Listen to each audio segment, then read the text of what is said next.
C'est quoi? On a souvent cette vision un peu dramatique du changement. On croit que pour transformer sa vie, il faut un grand déclic, un moment spectaculaire, genre un lever de soleil qui t'envoie un message personnel puissant ou une crise existentielle qui te réveille à 3 heures du matin. En vrai, la transformation, la vraie, est beaucoup plus silencieuse. Elle commence dans ce que tu changes dans ton quotidien et souvent même sans t'en rendre compte. Et ce qui compte le plus, ce n'est pas ce que tu fais parfois, mais ce que tu fais souvent. Une vérité un peu inconfortable. C'est ça. Nos petites habitudes construisent ou voire détruisent notre futur. Eh oui, pour changer vraiment, il faut déjà se regarder dans une glace. Et surtout, ces habitudes, c'est ça en fait qu'il faut observer. Mettre un peu de lumière sur ce qu'on fait chaque jour. Les bonnes comme les mauvaises habitudes d'ailleurs. Et je dirais même les neutres ont de l'importance. Chercher à comprendre celles qui nous nourrissent aussi et celles qui nous tirent fatalement vers le bas, même parfois sans qu'on s'en rende compte. Oui, même celle que tu appelles mon petit rituel, comme scroller sur TikTok tous les soirs pendant 1 heure en te disant juste une vidéo, ou t'inventer des priorités juste pour éviter la vraie.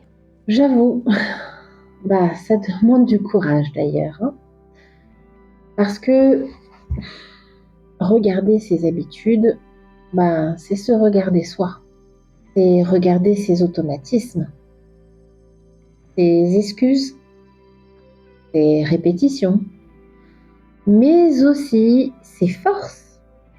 Ça, c'est cool. Le but n'est pas de se juger, ok? C'est pas le but. Je dirais que c'est plutôt de se comprendre. Bon, parlons un peu côté scientifique des choses. Les neuroscientifiques ont découvert qu'environ 40% de nos actions quotidiennes, elles sont automatiques. Ouais. Ce qui veut dire que presque la moitié de tes comportements ne viennent pas d'un choix conscient. Ils viennent d'un conditionnement répété, d'association et de réflexe. En gros, tu crois que t'es aux commandes, mais c'est ton pilote automatique qui gère la moitié du trajet. Super. Et le libre arbitre là-dedans? Exactement. Et le problème, c'est que si ce pilote automatique est réglé sur des habitudes qui nous sabotent, ça nous enfonce même sans nous en rendre compte. Et d'ailleurs, si on décide de reprogrammer ce pilote, même légèrement, on verrait alors que la direction changerait immédiatement. Les petites habitudes, c'est un levier invisible. Et oui, on croit souvent à tort que ce sont les grandes actions qui changent tout. Mais ce sont clairement les petites répétitions, les micro-actions, toutes ces choses que tu trouves trop simples pour être puissantes. Et pourtant, ce sont elles qui te réveillent, qui te stabilisent, qui te ramènent vers la personne que tu veux devenir. C'est comme des dominos. Un petit truc et bam, tout s'enchaîne derrière. Regardons les choses en face. Il est primordial d'identifier les habitudes de sabote, celles qui te fatiguent, qui t'angoissent, qui t'enferment ou te font perdre du temps. Bref, qui t'empêchent d'avancer et te gardent dans une version de toi qui ne correspond plus. Comme par exemple, dire oui quand tu veux dire non. Ah oui, et ça on est beaucoup à le faire. Passer 40 minutes à réfléchir parce que tu as peur d'agir. Te comparer à tout le monde, tout le temps, voire reporter systématiquement ce qui t'aiderait parce que tu préfères le faire seul. Et même, je dirais, t'étourdir avec des distractions, oublier, voire rêver plutôt que de passer à l'action. Ouais, en clair, des trucs qu'on fait tous, tout le temps. Eh oui. Mais le reconnaître, c'est déjà une victoire. Parce qu'une habitude observée peut être changée. À toi de créer les petites habitudes qui t'élèvent, celles qui te feront du bien, qui vont t'ancrer, te rendre stable, qui te permettront de t'ouvrir et de te donner envie de faire les choses. On parle de choses basiques, minuscules, mais qui peuvent tout transformer. Genre, exemple, boire un verre d'eau en se levant tous les matins, marcher 20 minutes par jour, prendre le temps de se détendre et de respirer profondément avant de prendre une décision. Garder ton environnement rangé et clair. Dire non dès la première impression. Noter une petite victoire de ta journée. Bref, ces choses-là, quand tu les répètes, elles sculptent ton énergie, ta confiance et ton identité. Et surtout, elles te prouvent que tu aimes la personne que tu deviens. Alors tu me diras, pourquoi les habitudes fonctionnent, mais pas la motivation? La motivation, c'est génial, c'est sûr, mais c'est instable. Elle vient, elle repart, elle t'abandonne au mauvais moment la plupart du temps, alors que l'habitude, par contre, elle est stable, elle est prévisible, automatique, elle est intégrée. Ton cerveau adore ce qui se répète. Donc chaque répétition crée une petite connexion neuronale. Et à force, ça devient naturel, évident et facile.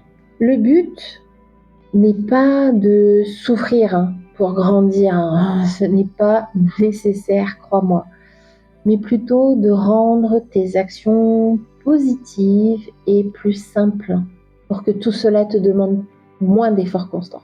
En gros, on arrête les grands plans, nouvelle vie demain à 6h tapante, parce qu'on sait très bien que tu vas dormir jusqu'à midi. Exactement. Oui. Voilà, c'est ça. On choisit le réalisme parce que ça fonctionne beaucoup mieux. Crois-moi, la douceur fonctionne beaucoup mieux. Et des petites habitudes, ça s'instaure beaucoup plus facilement que des obligations. Bon, comment créer des habitudes du coup qui durent? Eh bien déjà, on fait simple. Si c'est compliqué, dis-toi que ton cerveau dira non dès le départ.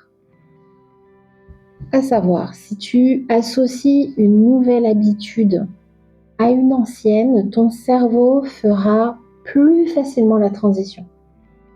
Bien sûr, il ne faut surtout pas chercher la perfection. C'est pas le but.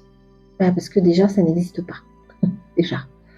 Mais essaie plutôt de faire les choses avec régularité. Ah oui, un point important. Faire en sorte de toujours garder tes nouvelles habitudes visibles.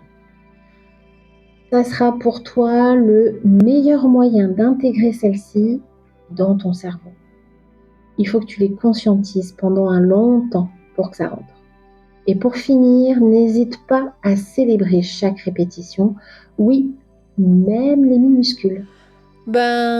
Ou arrêter de te juger quand tu rates un jour. Tu n'as pas tout détruit, tu es juste humain. Et puis, on l'a compris, rien n'est linéaire. Eh oui, la vérité, c'est que ta vie ne va pas basculer du jour au lendemain grâce à un grand geste. Ce serait trop facile. Elle va basculer parce que tu vas répéter des petites choses avec patience. en douceur et bien sûr avec beaucoup de respect pour toi-même. Chaque petite habitude est une petite pierre que tu apportes à ton édifice. Et à force, tu construis quelque chose de grand, de solide, qui te ressemble et qui t'élève.